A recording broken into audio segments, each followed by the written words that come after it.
Welcome to the Den, the Dark Entertainment Network. I'm the Gothic Rose, and this is the hot mess of Hollywood. Let me take this moment to reintroduce myself. I am the Gothic Rose, hostess of the Dark Entertainment Network. This is a channel where the news meets conspiracy theories and makes babies in my brain, and it comes out my mouth. I do this because I enjoy it. If you like this type of content, please follow along, because I'm not going to stop. It's the hot mess of Hollywood, and if it were not for all of this Hollywood gossip, I think I would wither away, because it is giving me life in these very trying times. And I just want to give a big thank you to all of the new subscribers out there to the Dark Entertainment Network. Welcome to the Den.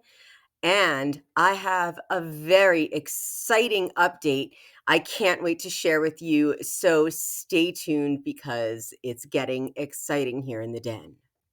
Now let's get to the hot mess.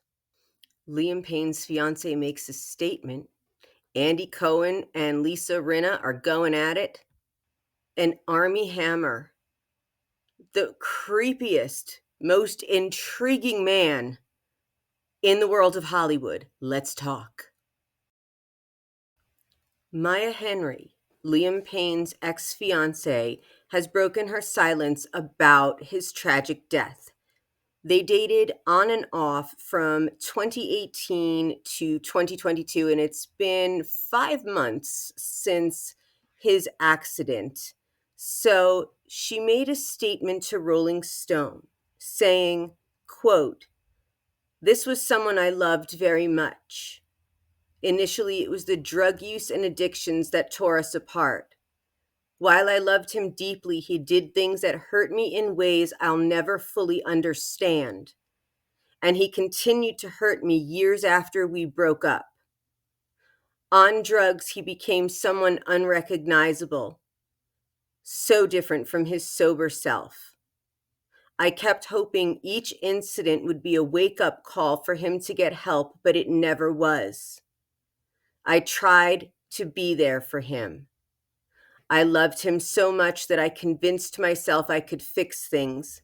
And she mentioned some things that put her in unsafe situations and how she ignored red flags because she didn't want to give up on him. And this is just such an incredibly honest reflection of a relationship riddled with abuse from drugs and alcohol.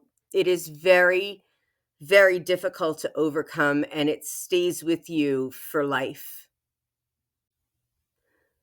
Yes, that does sound a little personal, but I do have lots of experience with DV, which is the main reason I got involved with paying attention to the Blake Lively, Justin Baldoni case. And that is the exciting announcement that I will be making later this week. It has to do with my thoughts on this whole case. Before I continue, I'd like to take this moment to remind everyone that every minute, 24 people in the United States are victims of rape, physical violence, or stalking by an intimate partner. Nearly 3 in 10 women, 29%, and 1 in 10 men, 10% in the U.S. have experienced rape, physical violence, and or stalking by a partner. Just under 15% of women, 14.8%, and 4% of men in the U.S. have been injured as a result of intimate partner violence. 1 in 4 women, 24.3%, and 1 in 7 men, 13.8%, aged 18 and older in the U.S. have been the victim of severe physical violence by an intimate partner in their lifetime. Intimate partner violence affects more than 12 million people every year in the U.S. alone. If you are the victim of any sort of domestic violence from an intimate partner, the website hotline.org offers 24-hour assistance. The website is thehotline.org, thehotline.org. help.org, 24-hour assistance for domestic violence. I just find the spat between Andy Cohen and Lisa Rinna absolutely hysterical because it just took the Real Housewives of Beverly Hills to a whole new level.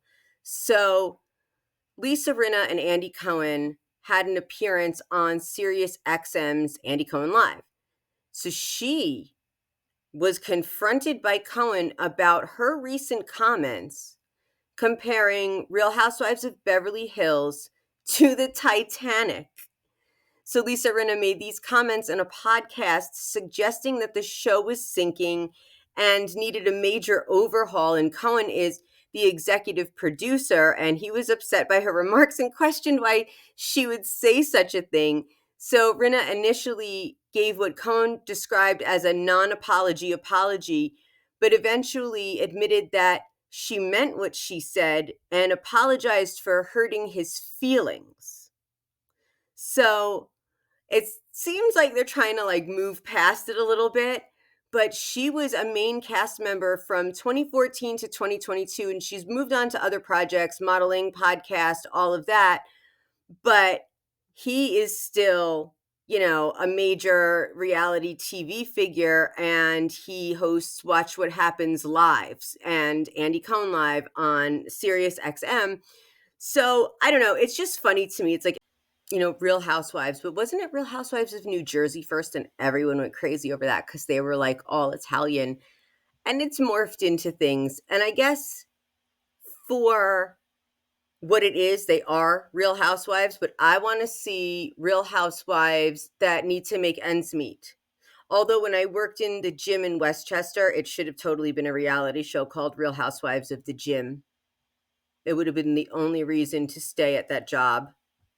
That's the town where Martha Stewart and Ryan Reynolds and Blake Lively and a bunch of other celebrities lived. So there's some stories there. Like I said, something exciting is happening.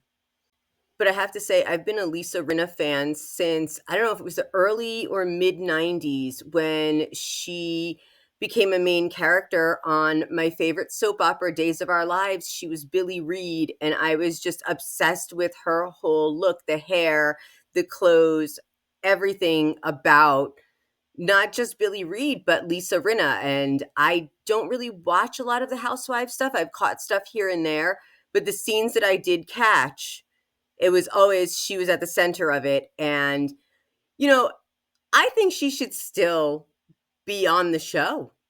I really do. Or she should just have her own cameras follow her around. I enjoy her. Maybe that's an unpopular opinion and you guys don't like her. Let me know in the comments.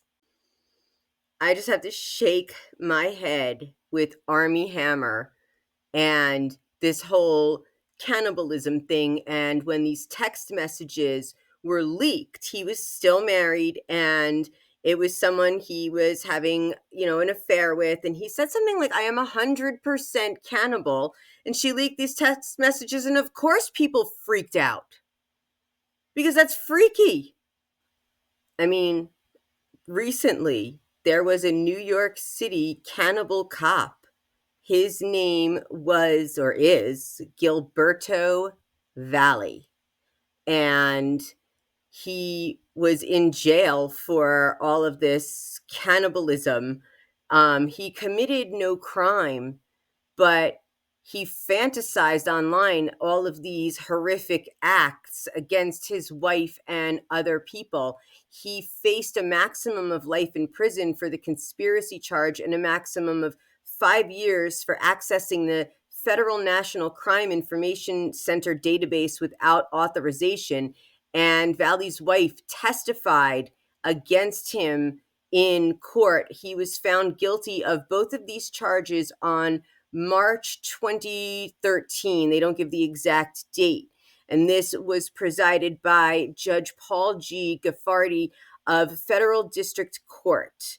And this person overturned Valley's conviction on the conspiracy charge in June of 2014, saying that the evidence supported his contention that he was engaged only in fantasy role playing. And Valley at this point had served 21 months from prison. He was released and in home confinement at his mother's house. And in November of 2014, the judge ended Valley's home confinement, sentencing him to time served and 1 year of supervised release, including mental health treatment. And the government appealed the dismissal of the conspiracy charges to the Second Circuit, which Valley similarly appealed his conviction and across the charge. So he appealed the conviction of the database access charge, and the Second State Courts of Appeal of the Second Circuit Court ruled on December 3rd of 2015, upholding Valley's acquittal on conspiracy charge and overruling his conviction on the unauthorized access charge. So there are people out there who have these weird cannibal fantasies, and this cop went to prison for it. But let's get back to the Hollywood cannibal. Now, Armie Hammer recently appeared on the Louis Theroux podcast to address some of the controversies. He admitted to taking a bite out of an animal's heart during a hunting trip, explaining that it was a male rite of passage and not for any cannibalistic or sexual reasons. Okay, so taking a bite out of the animal's heart during a hunting trip, some hunters do that. It is a rite of passage, not just for males, if you've ever watched Naked and Afraid. And you can't be a cannibal for biting an animal's heart, because you can only be a cannibal if you want to eat the same flesh that you are. So there you go. And sexual reasons, I don't know why you would say that, but okay. He emphasized that he never intended to harm anyone and that the act was part of a tradition among his friends. I could totally believe that. I don't think that that's weird.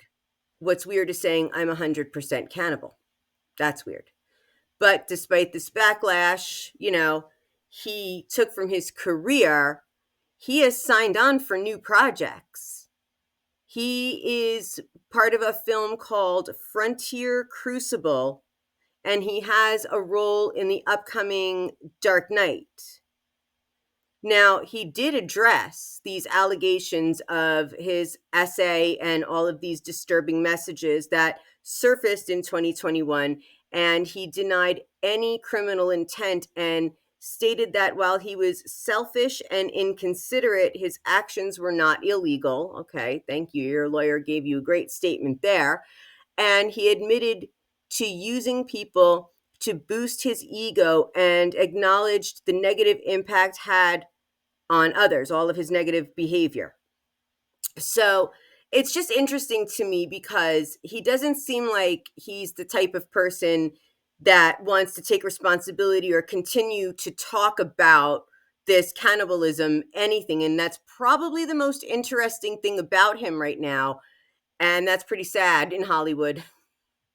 So, of course, I did a little searching for some gossip.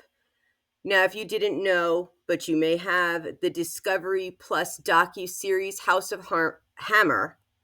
This is a 3-part docuseries, and it dives into Hammer's controversial life, featuring interviews with his accusers and family members, and it explores his family's history of alleged abuse and his own disturbing behavior.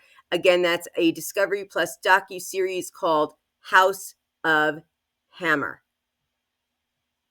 And besides all of this cannibal stuff, there's a really interesting rumor about him. This blind item suggests allegedly that Erica Girardi from The Real Housewives of Beverly Hills was involved with Armie Hammer in a BDSM kind of a thing. Now, these are unconfirmed rumors, but a very interesting one. And I always have to throw some kind of conspiracy theory in there. It's just who I am. But here's the truth about Armie Hammer. He is the great-grandson of Armand Hammer. He is a successful businessman and philanthropist, and he was known for his involvement with the Occidental Petroleum Corporation and had a significant impact on the company's success. Now, while Armie Hammer isn't directly heir to the Arm and Hammer brand, despite the common misconceptions, his family did once own a significant stake in it. Armand Hammer's legacy includes not only his business achievements, but his philanthropic efforts, such as founding the Hammer Museum in Los Angeles. So it's just amazing how Armie Hammer is literally a Nepo baby who talks about cannibalism and then tries to defend it because he's a Nepo baby. What world do we live in? Anyway, if you enjoyed this content, let me know in the comments. Feel free to follow along. Thank you, my fiends in the den.